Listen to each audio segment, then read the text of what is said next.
家有遇到大量影片需要转正的问题吗？这边分享使用 FFmpeg 来一键转正的方法。首先，要先安装 Fmpeg， 详细安装方法，请看片尾或是资讯卡中的安装教学。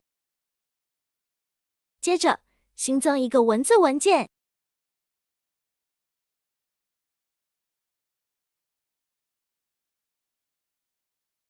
可以手动输入以上文字，或是我会在留言处放上连结，复制贴上。如果对批次处理不了解的也没关系，记得这边要改成你所在资料夹的路径，米字号代表在此资料夹下所有的 MP4 档案，以此类推，改成适合的档案格式。要注意路径名称，只能用英文，不然会出现错误。Rotate 等于270是只要旋转的角度。Copy 后面接的是完成的档案要存放的路径，这边我有新增一个 OK 的资料夹。如果想存在原本资料夹下，也可以在这边修改完成档案名称，避免档名重复的问题。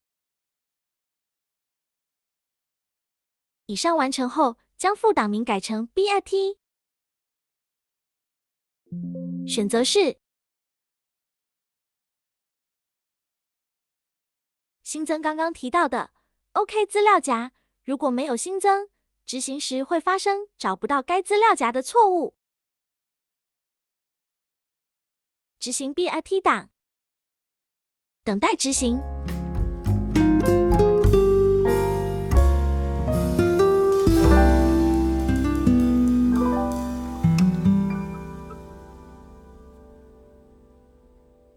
完成。觉得有帮助，可以按赞、订阅、分享。想多看此类影片或是问题，也可下方留言。片尾有详细安装过程。来到官网，网址会放在下方说明栏，点击 Download， 往下滑，选择你的作业系统。这边以 Windows 系统来做示范，点选第二个选项，往下滑，选择 Win64 GPL 压缩档，选择档案路径，等待下载。下载完成，打开资料夹，解压缩档案，进入资料夹，进入并资料夹，复制路径，搜寻进阶系统设定，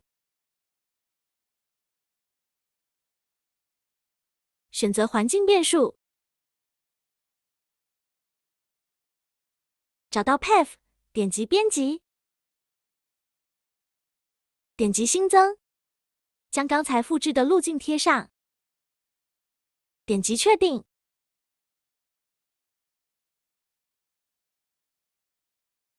打开命令提示字源，输入 FFmpeg， 按下 Enter 键，安装完成。高国林。